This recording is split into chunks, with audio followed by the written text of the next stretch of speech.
네, 이어서 CPU 캐시의 기본 구조에 대해서 설명드리겠습니다. 이전 강의에서는 그러니까 캐시의 기본적인 개념에 대해서 설명이 드렸는데요. 이후에 설명드리는 캐시는 CPU 캐시라고 보시면 됩니다. 자, 이번에는 그 병목 현상에 대해서 한번 소개를 드릴게요. 병목 현상을 나타내는 그림이 이와 같은데요. 보시는 바와 같이 이 길이 굉장히 좁아지죠. 길이 굉장히 넓었다가 폭이 굉장히 넓은데 이 지점부터는 폭이 굉장히 좁아지죠. 그러니까 자동차가 굉장히 많이 기다리게 되는 이런 현상을 이제 병목 현상이라고 하는데요. CPU 프로세서의 성능을 계속 측정하면서 어떤 성능을 좀 더 최적화할 수 있는 여러 가지 방안을 점검하기 위해서 일단은 CPU 프로세서 내에 있는 성능을 측정을 했어요. 근데 확인해 봤더니 CPU 코어가 대부분 할애하는 시간은 어떤 명령을 하든가 레지스터를 처리하는 동작을 수행하는 데 있지 않고 외부 메모리에 데이터를 쓰거나 읽으면서 기다리는 데 시간을 굉장히 많이 허비한다는 사실을 확인하게 됐어요. 이를 비유를 들자면 자동차가 속도를 막 냈다가 신호등을 만나요. 신호등을 만나면 운전을 하지 않고 갑자기 멈춰서게 되겠죠. 이와 비슷하다고 보시면 됩니다. 그러니까 CPU가 실행하다가 메모리에 접근을 해서 어떤 데이터를 읽거나 쓰려고 하는 동작을 수행하게 되면은 이 데이터를 가져오기 위해서 기다리게 돼요. 기다리면서 굉장히 많은 사이클을 허비하게 되는 것이죠. 그러니까 CPU 코어 같은 경우는 성능을 좀 더 많이 내기 위해서는 이와 같이 메모리에 접근해서 데이터를 가져오기 위한 이런 사이클을 줄이는 게 필요하다라는 사실을 확인하게 됐습니다. 이런 측정을 한 결과 CPU 프로세서 내부에 굉장히 속도가 빠른 메모리를 위치를 시키면 좀 더 속도가 개선되지 않을까라고 해서 소개된 캐시가 CPU 캐시입니다. CPU 캐시의 기본 구조입니다.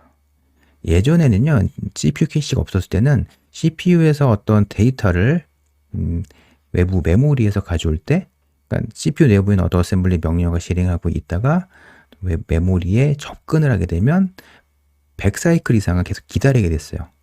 기다리고 있다가 데이터가 읽혀지게 되면 그때부터 어셈블리 명령어를 또 실행하게 되는데 또 메모리에 접근을 해서 데이터를 또 쓰는 동작을 수행을 하려면 또 100사이클 이상 또 사이클을 허비하게 되거든요. 결국에는 CPU 코어 입장에서는 대부분의 시간을 요 메인 메모리 있죠. D램에 접근을 시도하면서 기다리는 데 많은 시간을 허비하거든요. 근데 보시는 바와 같이 이 프로세서 내부에 굉장히 속도가 빠르지만 용량이 작은 내부의 메모리, 이를 캐시라고 하거든요. 캐시에 CPU 코어가 자주 사용하는 데이터를 캐시가 갖고 있으면은 CPU 코어 입장에서는 요 D램에 접근하지 않고 캐시에 바로 접근을 해서 관련된 데이터를 갖고 오거나 그리고 CPU 코어가 자주 사용하는 명령어를 캐시가 갖고 있으면 바로 캐시를 통해서 관련된 명령어를 CPU 코어가 실행할 수 있잖아요. 그렇기 때문에 요 프로세서 내부에 캐시가 존재한다라고 보시면 됩니다. 그러니까 CPU가 자주 사용하는 데이터를 캐시가 갖고 있으면 CPU는 캐시에 있는 데이터를 로딩함으로 속도가 빠르게 됩니다. 그러니까 CPU 코어 입장에서는 D램에 접근하게 되면 실행 시간이 오래 걸리잖아요. CPU 코어는 먼저 캐시에 접근을 해요. 캐시에 접근해서 내가 찾으려는 데이터가 있습니까? 라고 물어보죠. 그러면 그 데이터가 있으면 바로 CPU 코어는 실행을 하게 되죠. 데이터를 읽은 다음에 관련된 처리를 하게 되는데 이와 같이 캐시에 접근을 해서 액세스하려는 주소가 있거나 데이터가 있는 경우를 캐시 히트라고 하죠. 근데 만약에 CPU 코어가 캐시에 접근했는데 접근하는 주소라든가 데이터가 없어요. 이런 경우를 캐시 미스라고 합니다. 캐시 미스가 발생하게 되면은 요 메인 메모리에 접근을 해서 관련된 데이터라든가 관련된 인스트럭션, 명령어를 캐시에 다시 로딩을 하고 한 다음에 그 다음에 관련된 데이터를 CPU 코어가 처리가 되도록 하는 방식으로 처리가 되죠. 이와 같은 방식으로 대부분 CPU 프로세서가 설계가 되고 있고요. ARM 프로세서뿐만이 아니라 인텔의 여러 프로세서 그리고 리스크5 프로세서도 이와 같이 캐시를 사용해서 프로세서를 설계하도록 하는 방식으로 구성이 되어 있습니다. 그러니까 지금 여러분께 설명드리는 내용은 CPU 캐시의 기본 구조와 기본 개념인데요.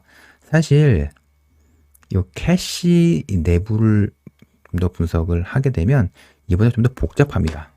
캐시는 멀티 레벨로 구성이 되어 있고요. 이 캐시는 L1 캐시, 레벨 1 캐시, 그리고 L2 캐시라 그러죠. 레벨 2 캐시, 그리고 가장 낮은 레벨, 가장 라스트 레벨 캐시라고 하거든요. LLC 레벨의 캐시가 있어요. 그러니까 L1 캐시, L2 캐시, L3 캐시만 있다면 L3 캐시가 LLC 캐시가 되는 거죠. 이와 같이 캐시를 멀티 레벨로 설계를 하게 됩니다. 자, 그렇기 때문에 CPU 캐시의 기본적인 구조를 먼저 여러분이 익히신 다음에 그 다음에 멀티 레벨 캐시와 관련된 내용을 배우시면 CPU 캐시에 대한 세부 동작 원리를 잘 여러분이 이해하실 수 있게 될 겁니다.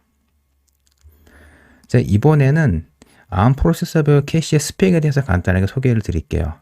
자, 위에 있는 이 내용은 이제 ARM 아키텍처의 이름이죠. ARM v7, ARM v8 아키텍처인데 아래에 있는 내용은 코어텍스 프로세서 이름이에요.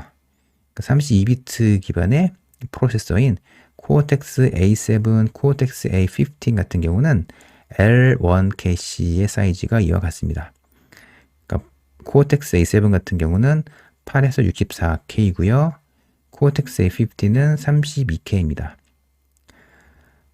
자, ARM v8 아키텍처 64비트 기반의 프로세서죠. 코어텍스 A53 프로세서 같은 경우는 L1 캐시의 사이즈가 이와 같습니다. 그리고 코어텍스 A57 같은 경우는 iCache, 인스트럭션 캐시와 데이터 캐시가 구분되어 있는데요. 각각의 캐시의 사이즈가 이와 같습니다.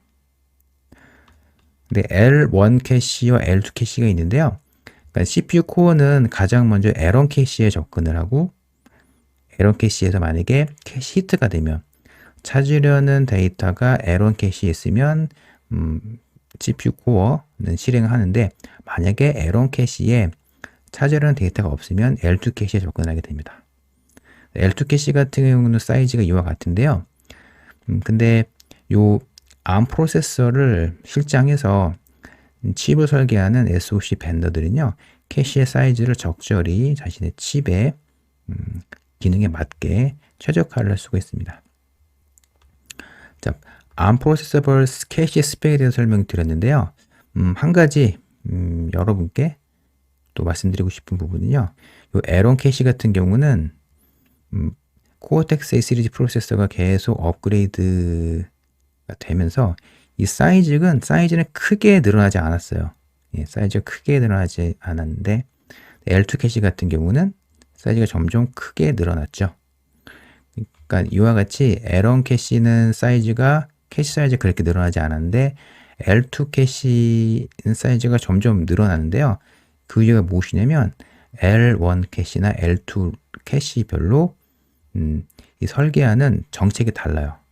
그러니까 L2 캐시를 설계할 때는 캐시 히트를 높이려는 방식으로 설계하고요.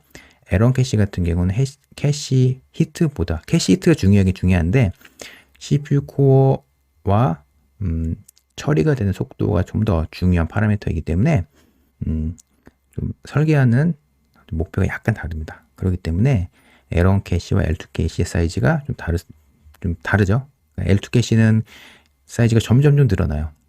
그러니까 사이즈가 점점 증가가 되는데 캐시 미스를 줄이기 위한 그런 노력이라고 볼 수가 있는데 L1 캐시 같은 경우는 캐시 미스보다는 CPU 코어와 처리 속도가 더 중요하기 때문에 프로세서가 계속 업그레이드가 되면서 L1 캐시 사이즈는 그렇게 많이 사이즈가 업그레이드가 되지 않는다라는 사실을 알 수가 있죠. 이번 시간에는 캐시 중에서 CPU 캐시에 대한 내용에 대해서 설명드렸고요.